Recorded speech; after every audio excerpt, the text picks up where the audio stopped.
let me record the session. Okay. So, whom shall I ask? Kajal, would you let us know what did we learn yesterday? You are there, Kajal?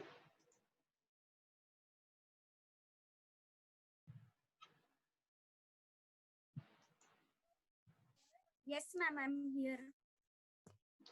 We can't hear you, Kajal. Hello, ma'am. Yes. Now, Hi, Kajal. Yes, yes. Just come yeah, little ma'am. closer. Yet. Hi. Good afternoon.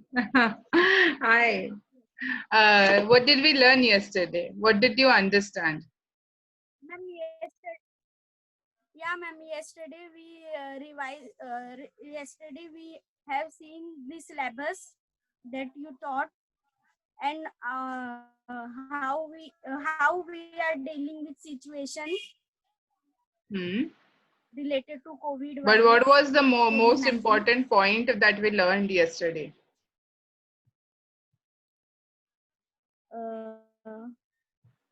Ma'am, related to COVID. Hello. Hello, ma'am. Yes. Now you're audible. Hello. Yes, Yeah. yes. Yeah, ma'am. Ma'am, related to COVID, you are asking. No. What did we learn yesterday? You were there in yesterday's lecture. We started with one of the history. Yeah. Okay. Yeah, ma'am. What did we learn then about the history? What was the first thing that happened in the history of clinical trials that led to putting up some guidelines with regards to clinical trial? Oh, yeah. Ma'am, wait, ma'am, I'm revising, recollecting. Kajal, you are not audible. Hello, Shall ma'am. I? Now? Yes. Now you are audible. Yeah, tell me. Yeah, ma'am. Ma'am, recollecting what we learned yesterday. Anybody else would like to go ahead and tell me?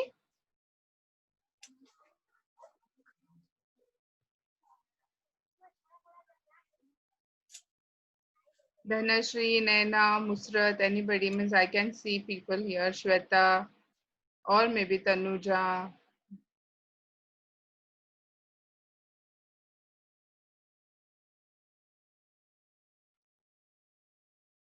Anybody? Or shall I just take random names? Okay, Tanuja, tell us. I'm unmuting you since you raised your hand. Yeah. Hi, Tanuja. Hi, ma'am. Hi. We learn about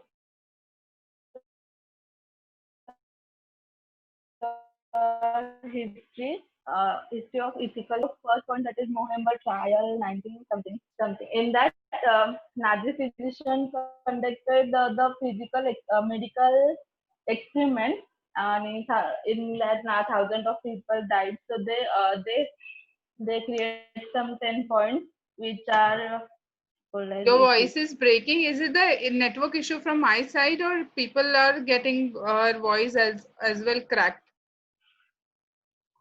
Just a minute, Tanuja, okay? Am I the only Yes, one ma'am. who is having the crack in the voice or can you hear me properly, Tanuja? Yes, ma'am.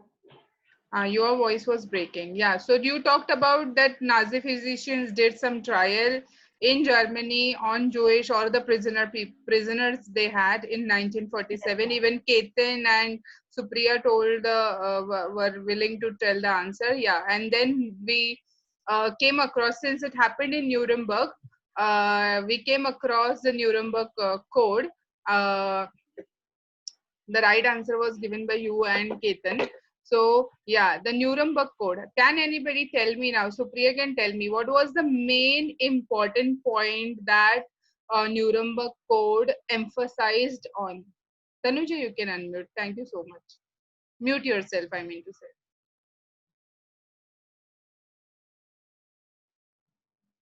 Supriya, you're there?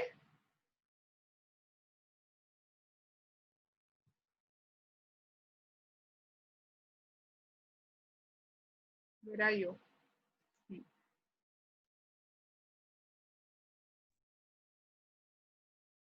Yes, Supriya, tell us. Hello. Yes, hi. What was the one point that Nuremberg Code emphasized on? Yes, ma'am. Before Nuremberg Code, we had thalidomide cluster. Before what? Before? Actually, take his experiment. Before that, thalidomide cluster is also happened in pregnant ladies. No, the And thalidomide we have not then discussed only yet. Thalidomide is yet to be discussed. There was only one point which was highlighted in the red in Nuremberg Code yesterday when we talked about it. the word with And I concern told it that you guys isolates have her to or that remember. Yeah. What was that point? If you want to raise your hand, Tanuja is still raising her hand, so I think she knows it. Do you know it? Yes, Ketan is writing that yes, this you have to have the voluntary, yes, voluntary yes, ma'am. consent of the human subject is the utmost Yes, yes. essential part. Yes, yes. Okay, you can. I'm muting you, Supriya. Okay, so that was the most important point that we discussed yesterday. Means that is the most important point that Nuremberg Code emphasized on. And there are 10 other listings in Nuremberg Code. I will just share my screen now. If at all while I'm talking, if you guys think that my voice is cracking or something like that, you have to let me know, because I'll have to take care of that thing, because when I'm recording the session, it shouldn't happen that when we put up the recordings, the all cracking noise will be there otherwise, right? So you have to let me know if my voice is cracking. So we started with the definition of ethics yesterday. Then we learned what two things are most important in this thing. Just a minute.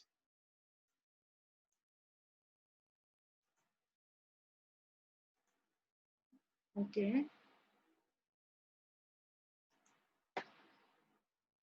Minimize the possibility of exploitation and ensure the rights and the welfare of the subjects are respected. So these are the two ethics that a clinical research trial company has to follow whenever they are going ahead. Then there's a history of Nuremberg Code in 1947, then Kafauver amendments, then Declaration of Helsinki. So we are going to look into each one of this one by one. And then what happened in the Nuremberg trial, that is what which happened in 1947, that is what is mentioned over here.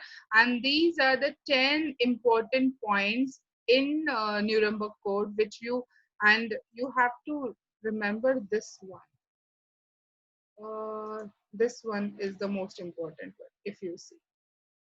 Okay, so you have to make sure that you remember this one. And obviously the 9 following points after the most important one. So the next one we want to study is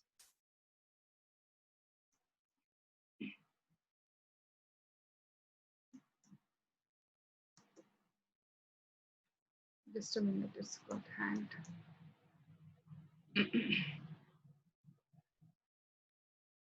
Okay, so next one in line was Kafauver amendments, which happened in 1962. So in 1962, the world was once again shocked by the severe fetal limb deformities linked to the use of maternal thalidomide. So thalidomide was a drug, as I told you before also, that which was given for the morning sickness faced by pregnant women, and which led to limb deformities in the newborn child. So in fact, this drug reaction was only discovered after 10,000 infants were born on over 20 countries worldwide.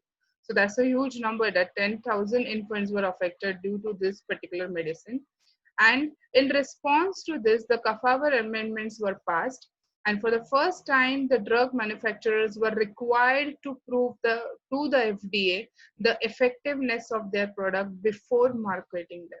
So before that, none of the pharmaceutical companies had to produce their results in front of FDA. If it is good enough, maybe I don't know, there could be some kind of a not very little bit of a monitoring that they must be doing, and then you can go ahead and market your drug. But currently, after this particular incidence, they made it compulsory that you have to produce the important documents in terms of animal toxicity studies and also clinical trial, which will emphasize on the effectiveness of the product before you market them.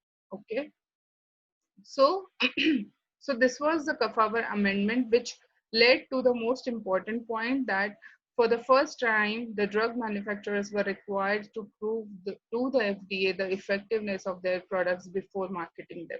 Okay, then we are going to go to the Declaration of Helsinki, that is 1964 to 2013. We are still following it. So below Brook State study to know the natural course of ineffective hepatitis in children. Jewish chronic disease. Just a minute, what is this? So yeah, these are the examples that they have listed, which are unethical researches that were conducted. So the first one is to know the natural course of the ineffective hepatitis in children. Then Jewish chronic disease hospital study to understand body's ability to reject the cancer cells in debilitated subjects, and were examples of unethical research. And this led to the World Medical Association to develop a Declaration of Helsinki. So Declaration of Helsinki augmented the principles set forth by Nuremberg Code. So obviously they are going, since Nuremberg Code included all the possible guidelines or all the possible ethical guidelines which are required for the clinical trial. So Declaration of Helsinki was also in relationship to that only, like, you know, it had some more or less same guidelines as that of Nuremberg. So we'll see what it is. So this declaration has undergone 7 revisions. Recent one, which was revised, was in October 2013. So a notable change from the Nuremberg Code was a relaxation of the condition of the consent. Obtain consent if at all possible, and research was allowed without consent where a proxy consent was such as a legal guardian was available. So, in case of clinical trials which are done on sick patient or unhealthy human beings, and who are already sick with some terminal diseases, or there are kids under the age of 18, for that you will be taking proxy consent. For that, a proxy consent in the sense somebody else instead of the person who is going to take part in the clinical trial, such as legal guardian or parents would be will be able to sign in the consent for the person. So introduce the concept of oversight by the independent committee or ethics committee. So Declaration of Helsinki also included the ethics committee's consent, means oversight. What do you mean by oversight over here? That this particular committee, which will be having 7 to 8 people in them, they'll have to go through all the study documents before a researcher or a clinical trial company can go ahead and start a clinical trial. So this ethics committee would go into all the details, starting from the protocol, starting from the drug information, starting from each and every stage of your clinical trial, including what all, how many numbers of patients or subjects you are going to include, what exactly the drug is, what are the side effects, and even the most important thing about this ethics committee is that it also has a common human being involved in it, so that unethical practices are not taking place. That is what is taken care of, and all protocol must be submitted to an ethics committee for review, which must be independent of the investigator and the sponsor or any other kind of undue influence. So this is the most important part. So ethics committee is going to take a decision independent of the fact that they are who is the investigator, who is the sponsor. They don't care about that thing. So the most important part for them is that subjects' rights are protected, the study is not harmful, it doesn't have any deadly effects on the subjects who are going to participate, and what is the exact goal of the study. So that is what they are going to look into. And if at all they feel that this particular trial is going to help to the going to give good is going to be conducted for the good of the society, then only they go ahead and pass on the study for proceeding with the clinical trials. So Declaration of Helsinki, I think in this particular slide they have not mentioned all the points, but still we can go ahead and check it out in the next slides that we'll be reading about. Then next thing we have is Belmont Report, which was established in 1979. So there is a flow starting from Nuremberg Code to Kaffer and amendments, and then to Declaration of Helsinki. And as we are moving further in this particular history, you must notice that each and every incidents that is happening, or each and every report that has been getting published, is having some or other amendment included in that when compared to the Nuremberg Code. So in US, ethical guidelines set up after the discovery of Tuskegee syphilis study. Yeah, so this is another uh, unethical clinical trial that took place in Alabama, United States. It's called as Tuskegee syphilis study. Based on this unethical study, the National Commission for the Protection of Human Subjects of Biomedical and Behavioral Research was formed, which wrote the Belmont Report. So I will go ahead and tell you what exactly happened in Tuskegee syphilis studies. So over here, particularly the African American people, means like black people, they were enrolled unknownly, they were means without their consent, they were enrolled for this syphilis study. And syphilis is a disease of what do you say? It's a disease of lungs, which leads to yeah, it's a sorry, syphilis is a bacterial infection. And that time, during that time, people were studying about the antibiotic which can lead to the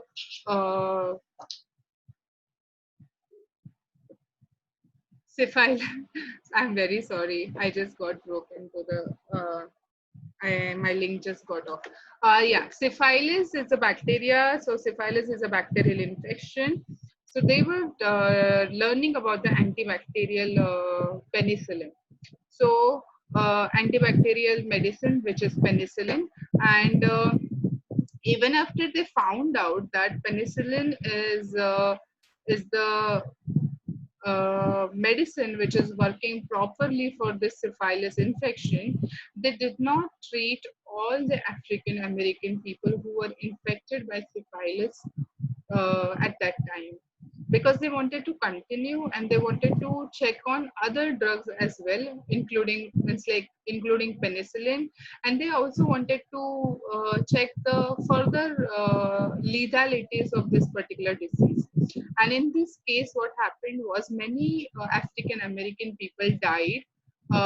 Their wives were infected. Their kids were infected, because this is a contagious disease. And it was a complete unethical practice that US physicians followed. So based on this unethical study, this particular research committee, they made a Belmont report. Okay, and if you remember, this happened in 1979. That was in that time Bill Clinton was the president of United States, and he had to write an apology to all the United Nations, saying that this was an unethical practice carried out by us, and they literally had to all the people like who got affected because of this particular trial. They filed 1.8 billion dollars suit against President Bill Clinton. So after that, Belmont Report was established, and it summarizes the ethical principle and guideline for the research involving human subjects. And they have three core principles in that: the respect for the person, beneficence, and justice. So respect for the person, yes, obviously. Why did they only include African American? Why did not they include white American? That means they are trying to discriminate between the people, African American and white Americans. Then beneficence in the sense, if at all you are enrolling some subject into your clinical trial study, you have to make sure that risk should be lower than the benefit that people are getting. So currently beneficence is monetary beneficence that has been given to people. That means if people are studying for any clinical trial, sitting for any clinical trial, या फिर any bioequivalence bioavailability study, they are being paid for that particular study. Okay. So for sitting, taking part into a clinical trial can give a person around 20 to 25,000 rupees for one study. So many people do get enrolled depending on what kind of a beneficence we are going to get. And justice is nothing but that if at all you see that any unethical practice is happening in that particular clinical trial, the subject should have all the right to quit the study and bring it to the notice of the people that this is an unethical practice and we do not want to, we are not willing to get enrolled for this particular trial. So that is what the Belmont report summarized: the respect for the person, beneficence, and the justice. Then after Belmont report, we actually got ICH GCP. So that is, ICH is what? International Conference on Harmonization of Technical Requirements for Registration of Pharmaceuticals or for Human Use. So ICH GCP guidelines. So currently also, whenever you think about clinical trials, you have to know that ICH GCP, you have to have a thorough knowledge of ICH GCP, what exactly ICH GCP includes. So good clinical practices, ICH GCP is an international quality standard provided by the ICH. So there are many United Nations countries which came together and wrote these guidelines in order to follow the good clinical trial practices. So a standard, what is GCP? It is a standard for design, conduct, and performance monitoring, auditing, recording, analysis, and reporting of clinical trials that provides the assurance that the data and reported results are credible and accurate, and that the rights and integrity and confidentiality of subject are protected. So this is ICH E6 1.24 definition for good clinical trials. So ICH E6 अगर तुम Google करोगे, which I will be sending you people the document. If you check 1.24 point, this is the definition for good clinical practices, and you must remember the exact same definition for your further use. See, many of the bioanalytical students are getting jobs into this clinical trial area. And why it is so? Because they have GCP knowledge, they have ethical issues knowledge, and according to the revised syllabus, they will be also having what you say, a clinical data management knowledge. So this is the most important part. Then next thing is the first very important event contributed for introduction of GCP is Declaration of Helsinki, and is widely regarded as a cornerstone document of human research ethics. So this is one of the document, that is one kind of a declaration. Declaration तुम लोगों को पता रहेगा, किधर भी कौन से भी साइट पे जाते हो, जीमेल भी अगर आप अपना अकाउंट ये करते हो, तो you have to declare that yeah, all the information that I'm providing is the correct information, is the true utmost of my knowledge. So that is what the declaration. So whenever a company is conducting a clinical trial, you have to make sure that company has to submit this Declaration of Helsinki, which will be talking about the justice, which will be talking about the rights of the human beings, and also about the justice, and also about the beneficence. Okay, so yeah, next. So what are the differences between WHO GCP and ICH GCP? So WHO is World Health Organization, everybody knows. The WHO started the process of developing the guidelines in late 1960. By the mid 1970, one of their scientific group formulated to propose the guideline for research in the field of drug development, okay, which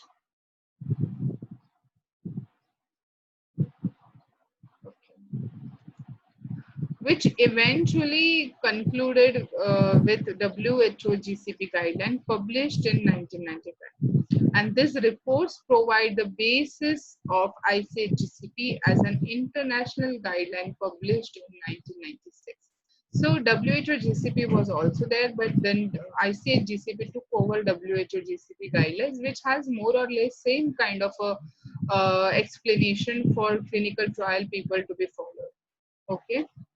So the 13 principles of GCP, first is clinical trial. Trail is the wrong thing over here. Okay, clinical trial should be conducted in accordance with the ethical principle in Declaration of Helsinki, and there are that are consistent with the GCP. So this is the first principle of GCP. It should anticipate the benefits, justify the risk. So beneficence should be always higher compared to that of the risks that people are going to take by participating into this particular clinical trial. The rights, safety, and well-being of the trial subject are most important considerations and prevail over the interest of the science and the society.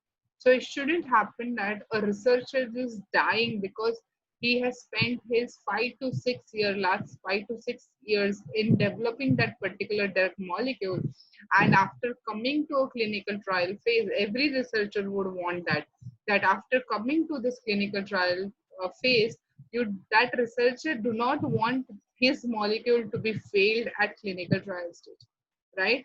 And that's the reason the study could be biased. So it is the most important thing. This third point is the most important in terms of the right, safety, and well-being, which should prevail the interest of the science and the society. Okay, so that is the most important point. Then adequate non-clinical and clinical information, that we all must know, that is preclinical information should be adequate. It should justify why you want to go ahead and do the clinical trial. Because if you can prove that your drug is good enough and doesn't have any side effect, then it is the most important thing the ethics committee will look into, that your preclinical data is very clear, the drug is non-toxic, and then only they will go ahead and give a positive side to your study and will ask you to go ahead and conduct the clinical trial. Then scientifically sound and clearly described detailed protocol. So you need to have a detailed protocol submitted to ethics committee so that they can go ahead and read it and discuss it and then only approve it. Then proposed trial must comply with the protocol approved by IEC, that is Independent Ethics Committee. IEC is nothing but Independent Ethics Committee. Then medical care decisions, responsibility of the qualified person. Whoever is going to work in this particular setup of clinical trial should be a qualified person. Medical care and decision responsibility hence will be handed over to those qualified people only who have knowledge of this clinical trial. So nobody can just enter and just enter into this field without any knowledge. So the person who is going to handle the subject, the person who is going to handle the pharmaceutical product to be administered to the subject has to be a qualified person. Okay. Then next is each individual should be qualified by education, training, and experience. So this is the most important part. This is in terms of the employees who are going to work in the clinical trial. Okay, not the subjects. Then freely given informed consent form obtained from every subject prior to the trial participation. So freely given informed consent form in the sense, before a subject is going to enroll himself for the clinical trial, the informed consent form, ICF, informed consent form, will be there in front of him, and a physician will come and explain that informed consent form in detail to the subject. It could be either one-on-one interaction, or it could be a group interaction. But the physician has to make sure that the subject knows each and every point of the informed consent form. And what does this informed consent form include? It includes all the information about the trial. It will include the protocol. It will include the drug name. It will include the side effects of the drug. It will also include the drug content and what is the exact effect. What is this drug used for? Like as in against what kind of a disease? Okay. Then, so this is the most important point. So freely given informed consent form. The physician, the doctor, is the only one who can explain the informed consent form to the subjects. And after reading that very carefully, if subject think that I can sit for this particular clinical trial, if I can participate in this particular clinical trial, then only that person will go ahead and sign each page of the informed consent form. Okay. Then next is data handling to allow for accurate reporting. Then privacy and confidentiality should be protected. IPS in accordance with the GMP. IPS is I think the handling of the pharmaceutical product. So in the, there are some, so before you manufacture a batch of medicine, um, you also company also manufactures a batch for clinical trial. Okay, so in that, how will you manufacture that particular batch of medicine for clinical trial? So it should be in accordance with the good manufacturing practices only. So you will be making the medicine in exact same way, the way you are going to manufacture it on the higher scale once you start marketing that drug. So procedure that assures quality should be implemented. So this is the last 13th point. So we are here, we are almost done with the 40 minutes. So what I'm going to do for tomorrow, I'm going to go ahead and upload this slide on the Google material for you. And I'm going to take a test tomorrow, depending only for the only on the content that we have learned by far. Okay, so make sure that you learn this at home, and whatever is written in this by far till this 13 principles of clinical trial, that is what we are going to do. And it will be a very simple quiz of 7 to 8 questions maybe. Okay, are you guys okay with it? Just let me know. Either you can talk to me, or you can write on the chat box.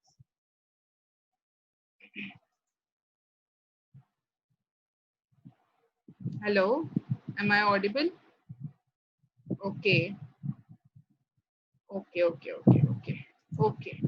Okay. So the lecture is going to end in some time. I hope you guys have understood. If you guys have any question, you can raise your hand here itself, or you can call me, message me. We can discuss the same point tomorrow again. Okay. So tomorrow I'll be sending the quiz, or I'll be taking a quiz tomorrow live while I'm here. You guys are there. Okay. So yeah, I will see you guys tomorrow then. I'll be uploading the material on Google Classroom. So don't worry about that. Okay. Yeah. Bye. See you all.